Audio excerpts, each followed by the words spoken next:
Kachiwamba Kamsangulutso present kuchokera kuthanko ndi kachirombo. Yes, a poetry album launched by the evergreen Robert Chiwamba. Ndafunira la mwana atsopano wakutsogolo kunzoka ikitsa kuti banja likalimba ili.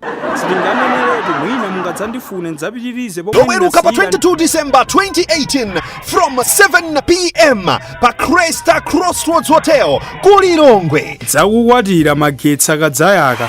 Supporting artist Nyamarikiti Ndiwatiwa, Mada Nyambo, Jedidia, Pindu Zaiye Banda, Yona Mlakatuli Gondwe, komanso Fanny Mbewe.